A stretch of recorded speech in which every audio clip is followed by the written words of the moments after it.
谁说女娃不配有家？今天我把整个李家村都买下来。我揣着包裹回村安家，却因为是个女娃，族老竟想吃我家绝户。宅基地传男不传女，女娃不配有家。他们用祖训逼我净身出村，我偏不信邪，转头买下闹鬼荒院。所有人都笑我疯了，直到挖出满缸金条那一刻，我笑了。现在这李家村的规矩我来定，这李家村的天我来翻。1998年秋，李家村暴雨夜，惊雷炸响。那可不是砖头，不是砖头，这墙根底下藏了什么？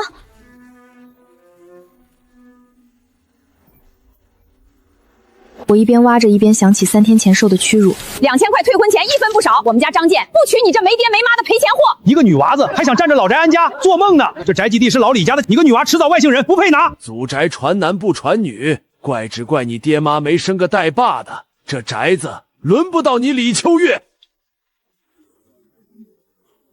我咬着牙，用尽全身力气掀开高盖，金条，全是金条，底下还有银元。我狠狠掐了自己一把，疼得钻心。不是梦，雨还在往我身上浇。我蹲在雨里，看着满缸金条，低笑起来，笑声在雨里越放越大。现在我李秋月把话撂在这儿，这李家村的天我来翻。时间拉回3天前，我攥着打工3年攒的3200块钱，刚从县城回到李家村，还没走到老宅，就被张健和他妈王桂兰堵在了村长家门口。秋月啊，我今天来是跟你说个事儿，你家的宅基地被你大伯占了，听说是要不回来了。那我们家张健不能娶你了，娶了你住哪儿？总不能让我们家盖房吧？才刚回来，这应该有什么误会？全村人都知道你大伯搬进去了，族长都点头了，还能翻盘不成？你一个没房的闺女娶回去干啥？让我们家张健睡大马路啊？2000块退婚钱，拿着，以后别再来缠我们家张健。爹妈一走，家里宅子都守不住，真是没依靠喽。可不是嘛，没爹没妈的，在村里根本立不住脚。张健，你给我听好了，从今往后，就算你跪着求我，我李秋月也绝不会嫁给你。哎呦，还放狠话呢！一个没房的赔钱货，谁稀罕你啊？我一路走到老宅门口，抬头的瞬间，浑身的血瞬间凉了。原先的土墙换成了红砖，大门换了崭新的铁门，挂着大锁，根本不是我记忆里的家。我大妈用命换的老宅被人占了，而我接下来要面对的是比退婚更狠的羞辱。李德厚，你给我出来，把门打开！李德厚，你给我出来，把门打开！哼，你一个女娃，迟早要嫁出去，就是外姓人。李家的宅基地不能留到外人手里，这是老规矩。你就是一个扫把星，你爹妈就是你克死的，怎么还有脸回来争家产的？袋子散开，我妈的旧棉袄、搪瓷缸，还有我们一家3口的老照片，全都散在了人踩来踩去。你家这些破物件，我们给你留着，你都该谢谢我们了。赶紧走，少来扰我们清静。闺女，你大伯说的没错，祖宅传男不传女，这是千百年的规矩。就是啊，闺女没资格拿祖宅啊。你一个独生女，只怪你家没儿子。就是啊，女娃家争家产就是丢人现眼。村东头刘寡妇家那个破院子我买了，那是全村最破的院子，荒了几十年还闹鬼，白给都没人要，你要那鬼地方干什么？就它了，多少钱我买？全村人都笑我疯了，花2500买个闹鬼的破院子。可他们不知道，这个人人嫌弃的鬼宅，藏着能让我彻底翻身的秘密。我拿着刚拌好的地契，推开了刘寡妇家那扇歪歪斜斜的破木门，一股霉味扑面而来。院子里的草比人还高，墙角结满了蜘蛛网，堂屋的屋顶有好几个大洞，抬头就能看见天。墙塌了半边，说刘福烂泥死在这屋里，半夜总能听见女人的哭声，谁靠近谁倒霉。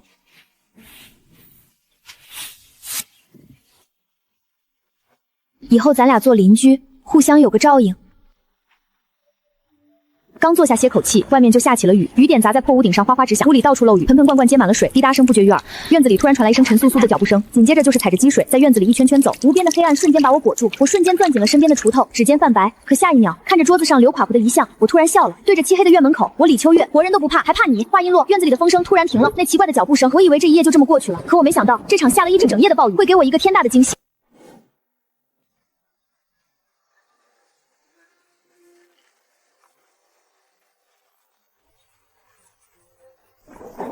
我冒着雨跑过去，想看看有没有砸坏什么东西。锄头刨下去，就碰到了埋在墙基里的黑陶缸，闪电照亮满缸的金条银元。我蹲在雨里，浑身发抖，不是冷，是压不住的激动，还有后怕。我没有犹豫，雨还没停，天还黑着，我立刻拿起锄头，在院子最角落的老槐树下拼了命的挖坑。泥土被雨水泡透了，又湿又重，锄头下去，泥巴沾了满满一锹头，甩都甩不掉。手上的水泡破了又磨，血混着泥糊在手上，挖了不知道多久，胳膊酸得抬不起来。终于挖出了一个3米深的地窖，我把缸里的金条和银元小心翼翼地搬进地窖，码得整整齐齐，上面铺了干草，盖了塑料布，再填上厚厚的泥土，踩得严严实实，又在上面扔了些碎砖烂泥，伪装的和周围一模一样。朝阳从山那头升了起来，金色的光洒在这个破院子里，也洒在我满身雨水的身上。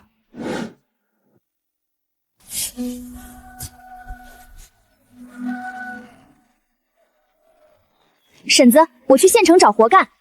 3年前，我就是在这县城的服装厂踩缝纫机、端盘子、洗碗，熬了整整3年。才攒下那3200块钱。我沿着主街一家家走，盯着路边金店、当铺门口回收黄金的牌子。县城太小，街坊邻里抬头不见低头见。但凡我在这儿卖了金条，不出3天，消息就能传遍李家村。我不能冒这个险。周月，真的是你？你啥时候回来的？也不和我说一声。听说你都定亲了，什么时候办喜事啊？我笑着打哈哈，只说回来看看，半句没提退婚的糟心事，更没提那缸金银。要是在村里待不下去，就回厂里，我帮你留工位。我站在街头，看着他走远的背影，手不自觉地摸了摸贴身内窝里的金条，硬邦当的触感传来。我咬了咬牙，心里拿定了主意，县城藏不住事，我要去省城，只有那里能把这些见不得光的金条换成能让我挺直腰杆的活钱。第二天一早，我坐上了去省城的大巴，晃了4个小时才踩进省城的地界，找到了省城老字号扎堆的古玩一条街。我挑了一家门脸最旧、看着最稳妥的当铺，深吸一口气，推门进去。民国官金，成色足，重量也对。姑娘，这东西哪来的？我妈的陪嫁，家里急用钱，娘让我拿来换。1根18000，2根36000，银元1枚120，20枚2400，总共38400。我压着狂跳的心脏点头，当场接过现金，转身就进了隔壁的信用社，把32000存进存折，只留了6400现金在身上。这38000是我不吃的，50年都攒不下的数目。我李秋月的人生从这刻起彻底不一样了。从省城回来，我没漏半分富，依旧穿洗的发白、袖口磨破的旧棉袄，破院子只补了漏雨的屋顶，连墙缝都只随便糊了点泥，半点没翻新。每次只带2根金条，我就跟村里人去找零活，隔村绕了当铺，走不同的路线变现，钱全存进省城信用社的隐秘账户，只留少量现金在身上，绝不多拿半分。秋月啊，住这鬼宅，晚上不怕吗？要不还是搬回大伯家，堂屋给你腾了一间。我知道他不是好心，他只是看我天天往镇上跑，是怕我去镇上告他，事情闹大了，他的名声不好看。我不动声色把存折贴身藏好。不用了，大伯，我住的挺好。当着他的面掀开米缸，里面只有小半缸粗麦，灶台冷清清的，油罐底见了天，连点油星都没有。你就是个败家丫头，手里就那点钱，迟早被你挥霍干净。说完翻了个白眼，扭头径直走开了。我要承包后山。我第二天一早就找到了村长，说出让他十分震惊的想法。村长，我今天来是正经说事的，我想承包宅基地后片那座石头山，一次性签20年的合同。你要包那座石头山，那破地方种啥不长，草都稀稀拉拉的。我种果树，尝试一下。你带着那点钱就别瞎折腾了，1亩1年500块钱，你要包就包。合同清楚写着，这片山12年里使用权全归我李秋月。整座石头山像一头窝在大地上的灰色巨兽，光秃秃的山脊在阳光下泛着清冷的光，漫山遍野都是拳头大到磨盘大的乱石，石头缝里稀稀拉拉长着几丛枯黄的茅草，裸露的岩石被雨水处停下角道狰狞的沟壑，像老人脸上的皱纹。深吸一口下，转身往村里走，为明天做准备。消息半天就传遍了全村，村口大树下瞬间围满了议论的人，都说我疯病更重了，手里2个钱烧得慌，放着平地不种，去包个鸟不拉屎的石头山。秋月，你包山干啥？种果树。人群里瞬间炸开欢笑。那山连草都不长，他种果树，怕不是脑子真坏？刚在旧山上划好开荒的地界，就有人带着人骂骂咧咧冲上山，要砸了我的场子。我从邻村雇了5个家里困难、手脚麻利的妇女，跟他们签了正规用工合同，管一顿热乎午饭工钱1天1节，比镇上零活还多2毛。约好一起上山清碎石、刨荒草、挖树坑。不是我说李秋月，你一个迟早要外嫁的人，有什么资格占着李家的山？我劝你们赶紧滚，小心我把你这些东西全都砸烂。合同我有备份，山是我跟村里合法承包的，你再敢动手伤人闹事，我现在就报警。哼！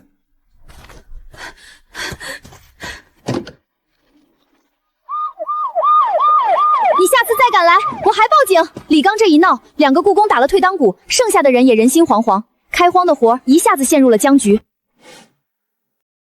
2个雇工怕惹事走了，剩下的张婶几人留了下来，说信得过我的为人，也认我给的公道工钱，愿意跟着我接着干。眼看就要上洞，必须赶在天冷前把所有树坑挖好。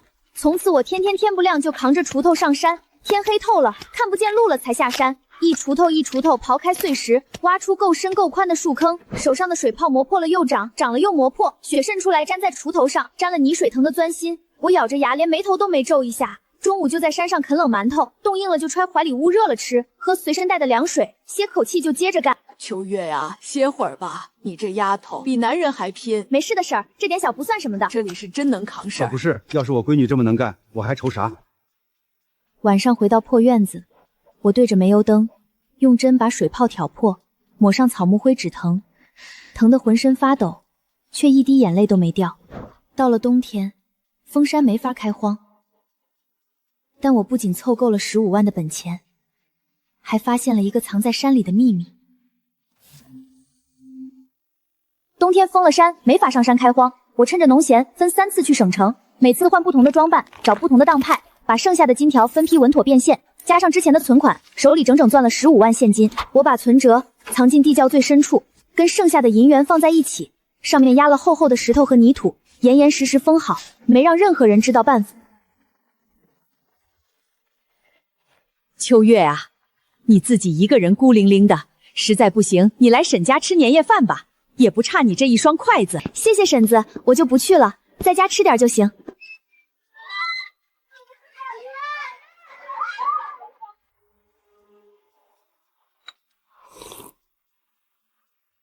今年先喝这碗白粥，明年让他们都吃灰。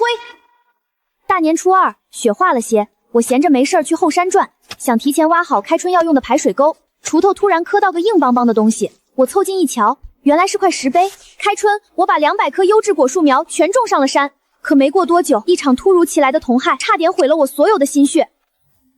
开春后，我按石碑上的记载，把200棵桃树苗、苹果种上了山，天天盯着浇水施肥，树苗是喜然都抽出了新条。入夏没多久，我巡山时突然发现，好几片桃林的叶子打了卷，连刚冒出来的幼果都开始发黑掉落。没几天功夫，虫害就蔓延了小半里，我急得满嘴燎泡，当天就骑车往县农业局跑。同志，我后山果园闹虫害了，能不能派个农技员下乡看看？这几天不行了，农技员都排满了，下乡最少得等半个月了。你要能等，就在这边登记一下吧。半个月果树全毁了，这损失谁承担？你一个私人小果园，自己找点土法子对付对付就行，别耽误我们工作。我憋着一肚子气回了村，翻出之前从省城书店买的果树病虫害防治，连着熬了3个通宵，终于找到草木加烟水的制虫土办法。大家今天辛苦点，按我配的方子熬药水，整片山逐颗喷洒，不能漏一颗。众人连忙应声开工，忙活3天才把虫害压住。刚平息，那些村里的长舌妇就给我扣了个大帽子。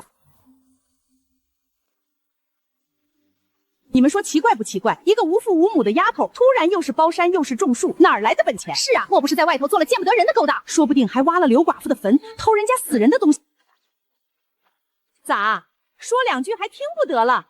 本来就来路不明。三婶儿，我本本分分种地挣钱，你凭什么乱造谣？我就说了怎么着？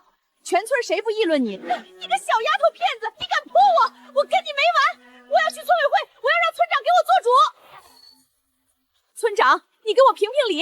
村长，你得给我做主！李秋月当众用粪水羞辱我，欺人太甚，必须让他道歉赔钱。秋月，这事儿你确实做得冲动了。村长，我安分守己过日子，他天天在村口造谣我钱财来路不正，还辱我过世父母，换谁能忍？我只是随口闲聊，谁故意编排你了？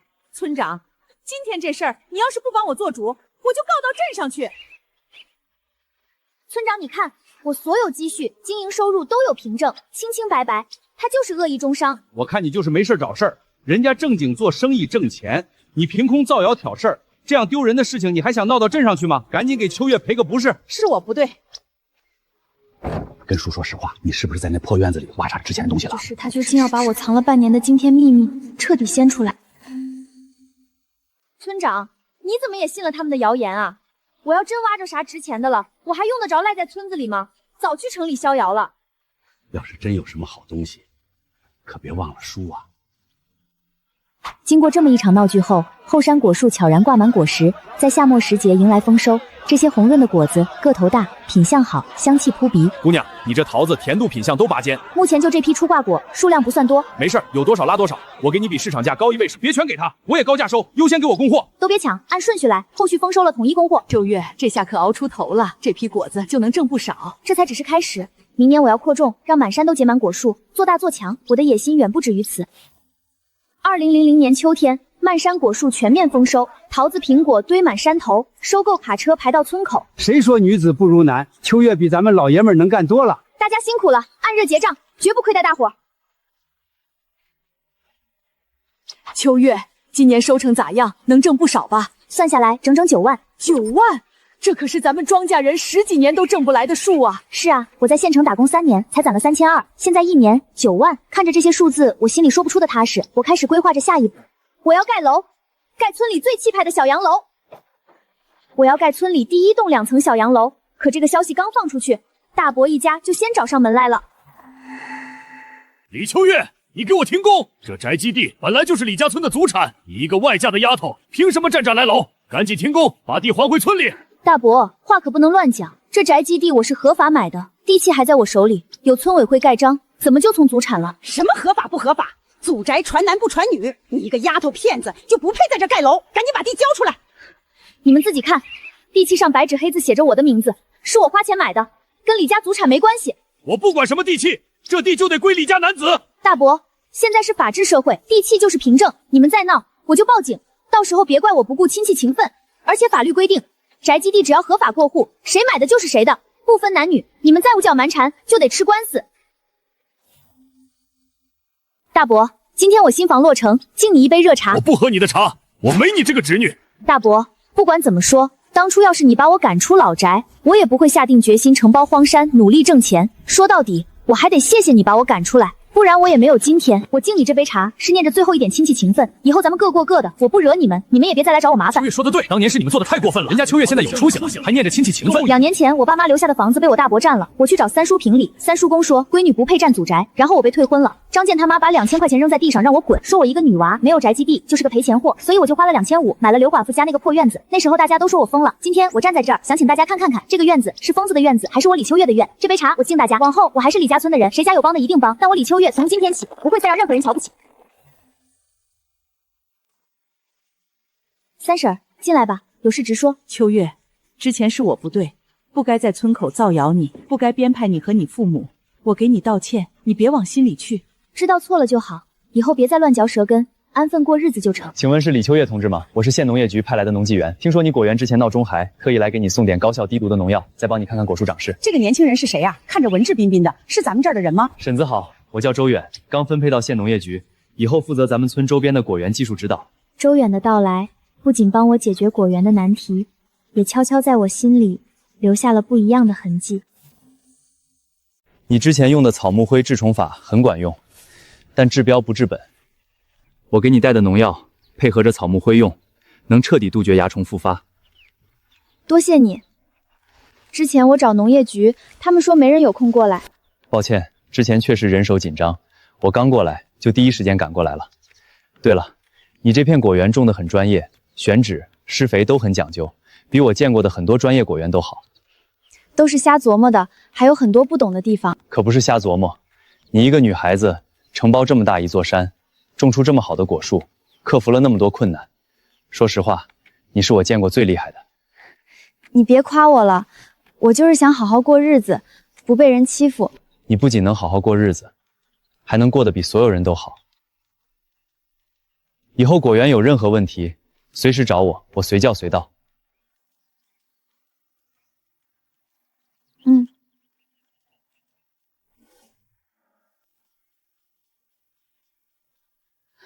秋月，求你个事儿，你帮帮我们家张健吧。我跟你们家还有什么可帮的？当初你扔我退婚钱的时候，可不是这个态度。秋月，我知道我以前不对，是我狗眼看人低。可张健他媳妇儿跑了，家里欠了一堆债，实在没办法了，求你借我们2000块钱渡过难关。秋月，我知道我对不起你，以前是我懦弱，求你发发善心，借我们点钱。我看着他们狼狈的样子，想起当初王桂兰把钱扔在地上，羞辱我的模样。我走进屋，拿出2000块钱，扔在他们面前，跟当初王桂兰扔我钱的样子一模一样。当初你把2000块退婚钱扔在地上，羞辱我，现在你把这2000块捡起来，算是你还我的。这2000是我借你们的，以后好好过日子，别再像以前一样狗眼看人低。谢谢，谢谢。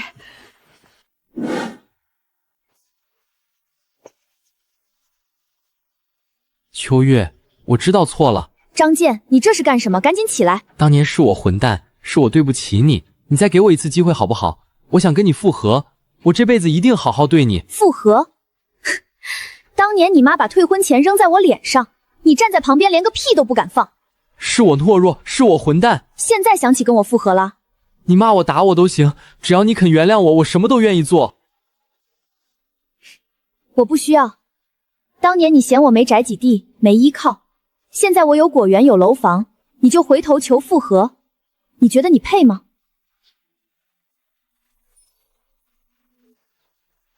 你来了，咱们上山看果树吧。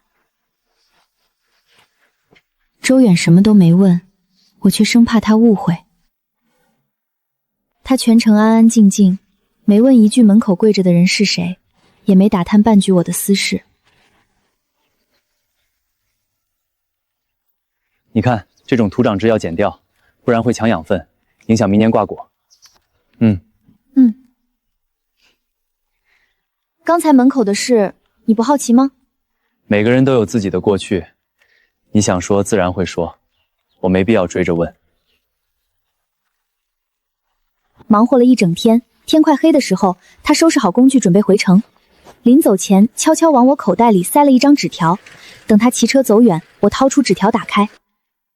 我捏着纸条站在原地，心跳得飞快，脸颊也莫名发烫。我看着周远骑车远去的方向，心里清楚，我已经开始在意这个话不多却事事都替我着想的年轻人了。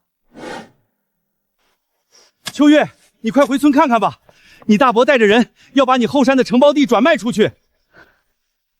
刚到村委会，就看见大伯带着李刚正跟几个外村人签合同，说要把我承包的后山以2万块的价格转卖出去。李德厚，你疯了！这山是我合法承包的，你有什么资格卖我的地？这山是李家村的山，你一个女娃不配站着。秋月啊，反正你也赚到钱了，你哥欠了赌债，正急需用钱，你就当做好事了，帮帮我们。爹，你和他废什么话？这地本来就该是李家男丁的，你赶紧把合同交出来，不然我对你不客气。你们私自转卖我的合法承包地，还敢威胁我？我现在就报警，让警察来跟你们说。大伯和李刚瞬间慌了神，可我没给他们求情的机会，我拿出小灵通手机报警电话。警察来了之后，直接带走了李刚。秋月，我看着他冷冷地摇了摇头，一口回绝：秋月，你不能这样啊，你不能眼睁睁着你大伯进监狱啊！李秋月，你个没良心的，你把你堂哥送进去是要毁了我们家啊！你赶紧去测速，不然我就死在你家！他欠赌债，私自卖我的地，触犯了法律，警察抓他是应该的，跟我没关系。你个死丫头片子，你还敢嘴硬！我只是做了我该做的。他可是你亲堂哥，你就眼睁睁看着他坐牢，你一个当妹妹的就不能帮衬一把？当年你爹妈没了，还是我们给你一口饭吃，你现在发达了就忘恩负义。当年我爹妈没了，你们占了我的房子，把我的东西扔出门，骂我克死爹妈赔钱货的时候，怎么没想过是我亲大伯一家？现在出事了，想起跟我是亲戚了，晚了。别在这儿撒泼，当年是你们先占了秋月的房子，欺负人家一个孤女，现在自作自受，还有脸来闹。秋月做得对。大伯母生气地看着三叔公，门口周围围过来看热闹的村民也纷纷附和，都说大伯一家做的不对，没人再帮着他们说话。大伯母看着众人都站在我这边，瞬间没了气焰，灰溜溜地爬起来走了。李刚的事了结后，我拿着这2年攒的钱，又跟村里签了30年的承包合同，把后山旁边30亩荒地也包了下来，扩建果园，新增了葡萄、梨、樱桃好几个品种。村里的妇女们看着我果园越做越大，都纷纷找我家上门，想跟着我学种果树，挣点零花钱。你看我们这些妇女，在家带孩子出不了远门，也挣不到钱，你就教教我们种果树吧，我们都信你。是啊，秋月，你带带我们吧，我们也想靠自己的双手挣钱，不用伸手跟男人要。我站在门口看着张婶他们眼里的期盼，我当场就答应了。我牵头成立了果树种植合作社，把村里的留守妇女都吸纳了进来。我带着他们上山去果园，手把手教他们选苗、挖坑、施肥、剪枝，把我所有的种植经验毫无保留地教给他们。以前村里人都说女娃不配争家产，不配种果树，不配挣扎大钱，但今天我告诉大家，咱们女人也能顶半边天，靠自己的双手照样能活出个人样来。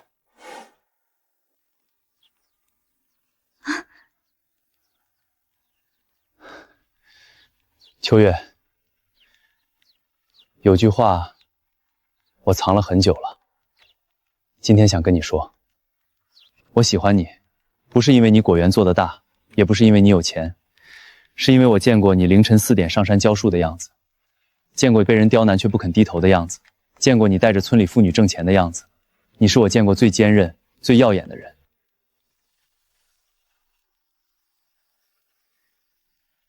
想跟我在一起也行，你得先帮我干3年活，我看看你表现怎么样。哈哈哈，3年就3年，别说3年，30年我都干。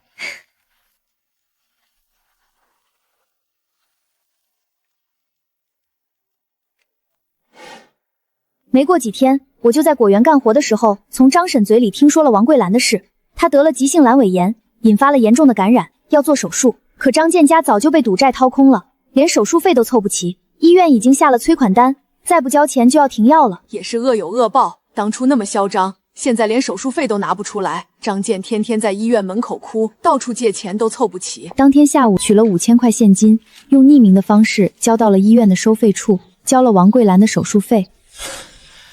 秋月，谢谢你，要不是你，我妈这条命就没了。这份情，我这辈子都还不清。你不用谢我，我不是为了你，也不是为了跟你有什么牵扯，我只是不想看着一条人命就这么没了，跟你没关系。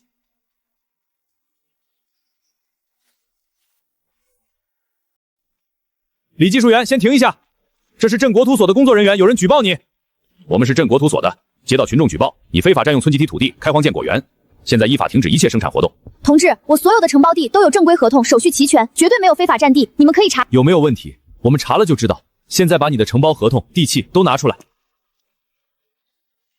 每一份都有村委会和镇里的盖章，合法合规，清清楚楚。这是我的宅基地地契、荒山承包合同，再到扩建用地的审批文件。工作人员核对完所有手续，当场就确认我没有任何违规行为，还查到举报人是邻村一个跟我抢过水果收购订单的商贩，恶意诬告。同志，他恶意诬告，给我的果园和个人声誉造成了损失，我要反复要求他公开道歉，赔偿我的名誉损失。最终调查结果出来，举报人不仅被要求公开道歉，还被处以罚款，为自己的恶意行为付出了代价。秋月，这下看谁还敢乱嚼舌根，使坏心眼儿！这事儿刚了结，村里就传来了坏消息，三叔公病重卧床，时日无多，点名要见我最后一面。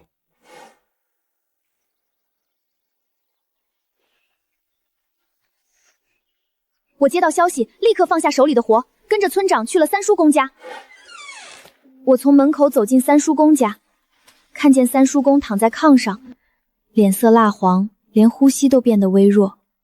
看见我进来，他费力地抬了抬手，示意我坐到他身边。三叔公，我来了。秋月啊，三叔公对不住你，当年在祠堂是我老糊涂了，说什么传男不传女，说你不配占祖宅，委屈你了。三叔公，都过去了，我没往心里去。秋月，你是李家最有出息的孩子，不管是男是女，你都给李家争光了。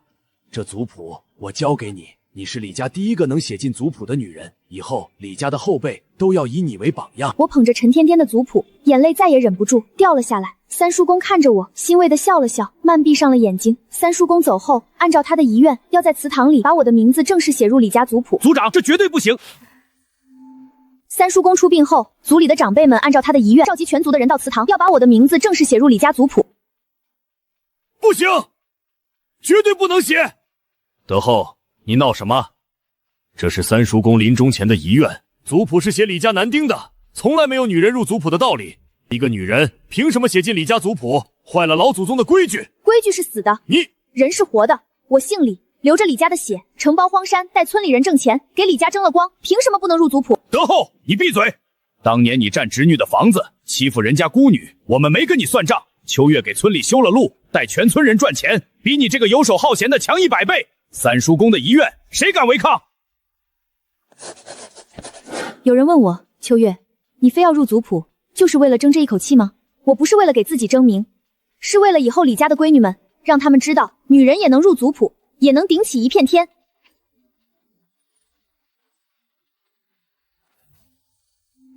入夏的夜里，突然下起了瓢泼大雨，雷声炸得窗户嗡嗡响。周远刚帮我修完果园里被风刮坏的灌溉管，浑身都淋透了，山路泥泞，根本没法骑车回城。雨太大了，今晚别走了，就在这儿住下吧。不用，我去村委会凑一晚就行，别给你添麻烦。有什么麻烦的？家里有空房间，还有沙发，难不成你还怕我吃了你？他红着脸接过东西，晚上睡在客房里。夜里雨下了一整夜，我听着客厅里他清浅的呼吸声，翻来覆去没睡着。第二天一早，我熬了小米粥，煎了鸡蛋，端到客房门口。他刚要出来，周远，我们在一起吧。秋月，你说真的？我等这句话等了整整2年了。爸妈，我和秋月在一起了，你们快来吧。没过几天，周远就带着他分父母来了我家。2位老人都是朴实的退休教师，说话温和，一点架子都没有。秋月啊，远儿在家天天跟我们念叨你，说你能干、坚韧，是个好姑娘。今天一见，果然比她说的还好。阿姨，您过奖了，我就是个普通种地的。种地怎么了？靠自己的双手挣钱，带全村人致富，比多少坐办公室的人都强。我们远儿能找到你是他的福气，我们高兴还来不及呢。2位老人全程没问我有多少存款，果园多大，只关心我累不累，平时忙不忙得过来。这是我们周家的传家玉镯，现在我传给你，以后你就是我们周家的儿媳妇了。我摸着腕间温热的玉镯，心里暖得一塌糊涂。婚礼的日子很快定了下来，村里的乡亲们都帮着忙活。秋月，婚礼那天你大伯一家吗？会来吗？婚礼当天，我的小洋楼张灯结彩，红双喜贴满了院墙，全村的乡亲们都来了。院子里摆了很多桌酒席，热闹得像过年。全程都紧紧攥着我的手，生怕我跑了似的。大伯、大妈、堂哥，今天我结婚，谢谢你们能来，我敬你们一杯。秋月，以前是大伯对不住你，你别往心里去。我一饮而尽，没再多说什么。过往的恩怨在这一刻都烟消云散了。酒席快结束的时候，张健托人送来了一个厚厚的红包，我看都没看，就让人原封不动的退了回去。女人靠自己才最踏实。以后我陪你一起。爸妈，我也成家了。2008年，我们的女儿出生了。2008年夏天，我在医院的产房里，当护士把粉嘟嘟的小家伙抱到我面前，恭喜你是个健康的小公主。我看着她皱巴巴的小脸儿，眼泪瞬间就掉了下来。秋月，你辛苦了，谢谢你给了我一个家，给了我一个这么可爱的女儿。给她取个名字吧，叫周念秋吧。思念的念，秋月的秋，把你的名字刻在她的名字里，一辈子都记得她妈妈有多厉害。我念着这个名字周念秋，心里软得一塌糊涂。抱着女儿的那一刻，我的眼前不受控制地闪过了10年前的画面。那个暴雨倾盆的夜晚，我浑身是泥，蹲在塌了的土墙下，掀开缸盖，看着满缸金条的瞬间。10年时间，从一个无家可归的孤女到有爱人、有女儿、有自己的事业，我终于活成了自己想要的样子。女儿在我怀里哼唧了一声，攥住了我的手指，小的软软的。我低头亲了亲她的额头，眼泪又掉了下来。这一次全是幸福。就在我以为日子能这么圆满过下去时，这一年全国水果大丰收，市场供过于求，收购价一跌再跌。之前跟我们签了订单的水果商纷纷违约退单，漫山遍野成熟的果子摘下来卖不出去，只能眼睁睁看着烂在地里。合作社的妇女们都急坏了，天天围着我团团转，一个个红着眼眶。秋月，这可怎么办啊？家家户户都指着这批果子过日子呢，再卖不出去全烂了，咱们这一年的辛苦就全了白费了，这可怎么活啊？我看着大家焦急的脸，看着漫山遍野熟透的果子，心里比谁都急。可我不能慌，我要是垮了，整个合作社就全垮了。我熬了3天3夜，查资料，跑市场找销路，最终做了一个所有人都不敢相信的决定。我召集了合作社所有人，当着大家的面，一字一句说，果子卖不出去，我们就自己加工做水果罐头干。买设备建厂房要一大笔钱，咱们去哪儿弄啊？我把我住的这栋小洋楼抵押给银行，贷款建罐头厂，就算赔了也由我一个人担，绝不连累大家。这话一出，所有人都惊呆了，村里瞬间炸开了锅，到处都在议论李秋月又疯了，好好的楼房说抵押就抵押，这不是胡闹吗？所有人都觉得我疯了，可我铁了心要把罐头厂建起来。而我没想到，第一批罐头刚下线，就迎来了一个天大的惊喜。抵押房王的贷款很快批了下来，我带着合作社的妇女们紧锣密鼓建厂房、进设备、学技术，没日没夜忙活了3个月，我们的第一瓶水果罐头终于正式下线了。看着玻璃瓶里黄铿铿的桃肉、清亮的糖水，合作社的姐妹们都红了眼眶，围着罐头欢呼雀跃。真的做出来了，咱们这些在家带孩子的妇女也能自己做产品了。这只是开始，咱们不仅要做出来，还要卖遍全国。可刚投产没2天，就有人泼冷水。小作坊做的罐头，谁会买？早晚赔得底朝天。我倒要看看他们能嘴硬到什么时候。我没理会，带着样品跑遍了周边的商超，没想到刚到省城，就遇上了一位做全国连锁商超的外省客商。你这罐头果肉饱满，甜度适中，没有添加剂，品质太好了。我当场跟他敲定了50万的订单，合同签完的那一刻，姐妹们都激动地抱在了一起。没过多久，我就被县里评为了乡村致富带头人。表彰大会上，县长亲自给我颁了奖，台下掌声雷动。手里有了钱，我做的第一件事不是给自己添置东西，而是把钱全投回了村里，给乡亲们办了3件大事。罐头厂的生意步入正轨，我拿着盈利的钱，先给村里修了一条平整的水密路，从村口直通后山果园，再也不用走雨天一身泥的土路了。接着我又牵头捐钱，翻新了村里的小学，盖了新的教室，买了新的辍紧书本，还请了2位年轻的支教教师，让村里的孩子不用再走10几里山路上学。秋月啊，你真是咱们李家村的福星，村里几辈子没办成的事儿，你全给办成了。我是李家村养大的，现在有能力了，给村里做点事儿是应该的。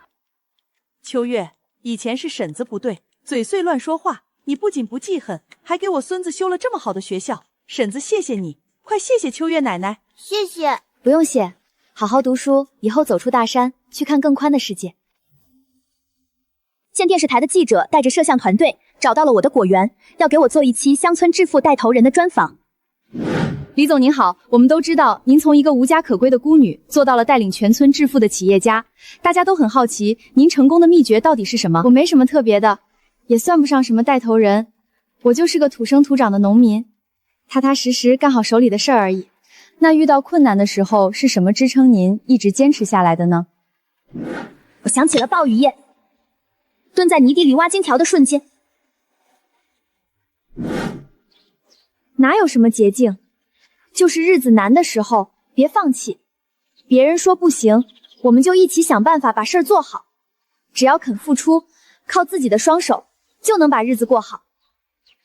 说的特别好，踏实肯干，不服输，这就是咱们乡村女性的韧劲儿。这期采访播出后，越来越多的人知道了李家村，也了解了我们果园的故事，而我没想到这期采访竟让一个人看完哭了一整夜，第二天就找到了我家。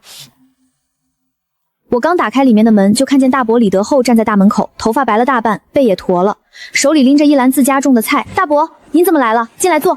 秋月，大伯对不住你啊，当年是我鬼迷心窍，占了你爸妈留下的房子，把你赶出门，处处刁难你。我不是人，我看了你的采访，一夜没合眼，我悔啊。大伯，都过去了。你不恨我是你大度，可我自己心里过不去。当年你爹妈走的时候还托我照顾你，我却那么对你，我没脸见你爸妈，没脸见李家的列祖列宗。我看着他满头白发，满脸愧疚，心里的那点芥蒂也彻底烟消云散了。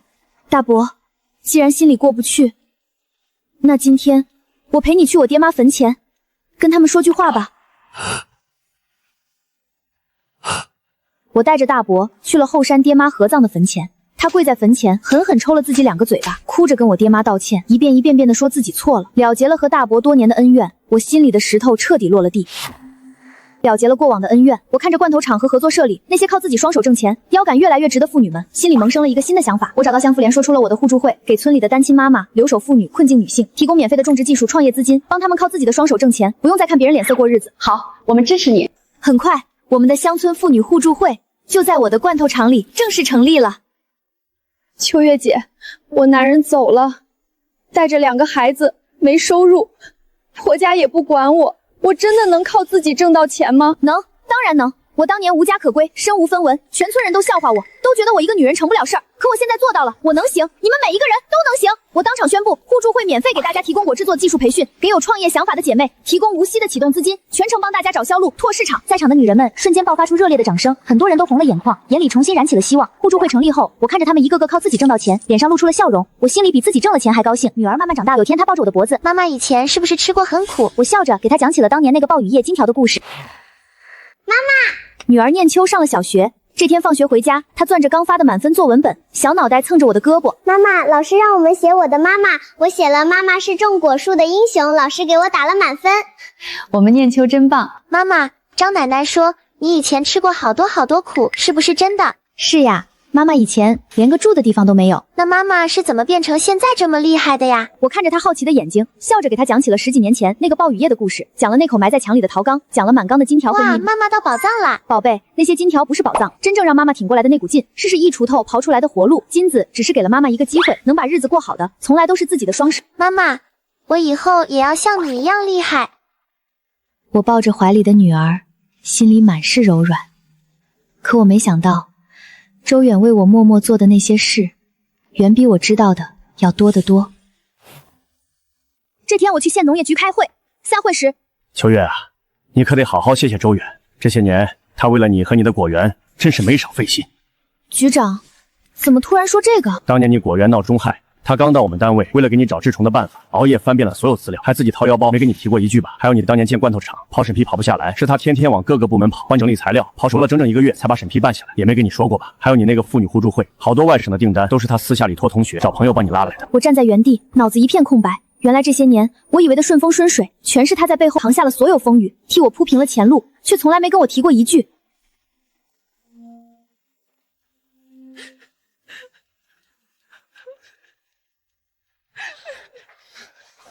怎么了？谁欺负你了？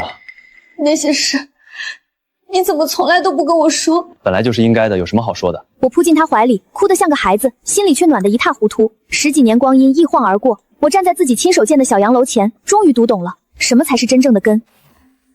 又是一个秋天，漫山遍野的果树挂满了果子，红彤的苹果，黄吞鹤的梨，风一吹，满院都是quả香。和周远并肩站在小洋楼的门前，看着眼前的一切。妈妈，你看，你当年说要让满山都是果树，现在真的做到了。我笑着点了点头，眼前仿佛又看到了10几年前那个从县城大巴上下来的姑娘，拎着一个旧帆布包，满心欢喜的想回自己的家，却被赶出门，被全村人笑话，被退婚羞辱，走投无路之下，花2500买下了这个全村最破的宅基地。在想什么？在想，当年所有人都跟我说，女人要想有家，就得靠男人，靠婆家。可他们都错了。风一吹，满树的叶子沙沙作响，阳光洒在我们身上，温暖而明亮。漫山遍野的果子在秋风里闪着丰收的光。罐头厂的生意稳定下来，但我发现单纯卖罐头利润有限，而且受市场变动影响大。这天我和周远在果园散步，看着漫山遍野的果子，一个想法突然冒了出来。我打算把后山划出一半，改造成生态采摘园，让城里人自己来摘果子，体验农家生活。秋月呀，这可不行。城里人哪会跑这么远来乡下摘果子？谁愿意花这个冤枉钱？是啊，咱们老老实实卖果子做罐头就行。别瞎折腾，万一赔了怎么办？大家放心，我已经考察过了，周边县城没有像样的采摘园，城里人周末都没地方去，而且自己摘的果子，他们觉得新鲜，愿意多花钱。先搞10亩地试点，赔了算我的，赚了大家一起分。我已经联系了县城的旅行社，他们愿意给我们代课，保证第一批客源。大家看我态度坚决，还有旅行社兜底，终于都点头同意了。我们平整土地，修采制步道，建休息区，没日没夜忙活了1个月，10亩采摘园终于成型。就在我们准备的如火如荼时，村里却传出了风凉话，说我异想天开，等着看我们赔得底朝天。5·1劳动节当天，我们的首届生态采摘节正式开幕。一大早，我和村民们就守在采摘园门口，可直到上午10点，也没几个人来。秋月，你看我说什么来着？根本没人来，这下完了。早知道就不跟着瞎折腾了，这1个月的活白干了。大家别着急，再等等。旅行社的车应该快到了。话音刚落，远处就传来了大巴车的鸣笛声，一辆接一辆的大巴车开了过来，停满了村口的停车场。车门打开，乌泱泱的游客涌了下来，直奔采摘园。游客们提着篮子冲进果园，一边摘一边吃，欢声笑语传遍了整个后山。哇，这么多桃子，看着就新鲜了，太好玩了。到中午10亩地的桃子就被摘光了，村民们都看傻了，随即反应过来，忙着称重收钱，一个个脸上笑开了花。我的天哪，这一天挣的比以前1个月卖果子挣的都多。我看着热闹的采摘园，心里也松了一口气，知道这条路走对了。采摘节的火爆让我看到了更大的潜力，我决定趁热打铁，让村里更上一层楼。采摘节结束后，我立刻召集全村人开会，提出了搞农家乐和民宿的想法。现在来咱们村采摘的游客越来越多，可他们没地方吃饭，没地方住，当天就走了。如果咱们家户户都开农家乐，办民宿，既能留住游客，又能多一份收入，何乐而不为？我第一个报名，我做饭好吃，我开农家乐。我家院子大，能收拾出2间房办民宿，就是不知道行不行。肯定行，大家放心，我统一给大家培训，教大家做特色农家菜，统一装修标准，统一宣传，保证大家都能挣钱。说干就干，我请了县城的厨师来给村民培训，在合作社教大家做土鸡炖蘑菇、贴饼子、野菜团子这些特色菜。1个月后，村里第一批10家农家乐和5家民宿正式开业，周末的时候游客爆满。秋月啊，婶子以前真是瞎了眼，总跟你作对，现在才知道跟着你干准没错。没想到我一把年纪了还能赚这么多钱，都是托你的福啊，秋月。李总，我们是外地的电商公司，想跟你们村合作，你们所有的水果、罐头、农家特产都由我们独家收购，我们给你市场价的70%。不行，这个价格太低了，村民们辛辛苦苦种出来的东西，不能这么便宜卖给你们。李总，你别不识抬举，除了我们，没人能把你们的东西卖到全国去，你们自己搞，根本卖不出去多少。外地公司想低价垄断我们的销路，我不同意。我决定我们自己搞直播带货，把农产品直接卖给全国的消费者。秋月姐，我学的就是新媒体，我帮你搞直播。我们立刻组建了直播团队，在果园里、罐头厂里搭起了直播间。可刚开始直播的时候，直播间里只有几个人，卖出去的东西寥寥无几。秋月姐，怎么办啊？根本没人看。我深吸一口气，拿起手机，打开直播，站到镜头前。3年前，我被赶出家门，身无分文。我用身上仅剩的钱买下了这个破院子，我挖金条，种果树。没想到一夜之间，我的直播间爆了，在线人数突破10万，当天就卖出去了上万单农产品。我们的直播带货火遍全网，县里把我们村定为了乡村振兴示范村，还要在我们这里召开全县的乡村振兴现场会。1个月后，县长带人参观了我们的果园、罐头厂、采摘园和农家乐，对我们赞不绝口，为我颁了助力农村发展的奖项。其实我没什么了不起的，乡村振兴从来不是我一个人的功劳，是我们所有人一起干出来的。以前别人说女人的根在婆家，在男人身上，可我想说，我们女人的根在自己手里，在脚下这片土地上，只要我们肯努力、肯实干，就能在这片土地上扎下最深的根，开出最美的花，结出最甜的果。话音落下，台下再次爆出的掌声。周远牵着女儿的手站在台下看着我，眼里满是笑意，阳光洒在我们身上，洒在这片充满希望的土地上。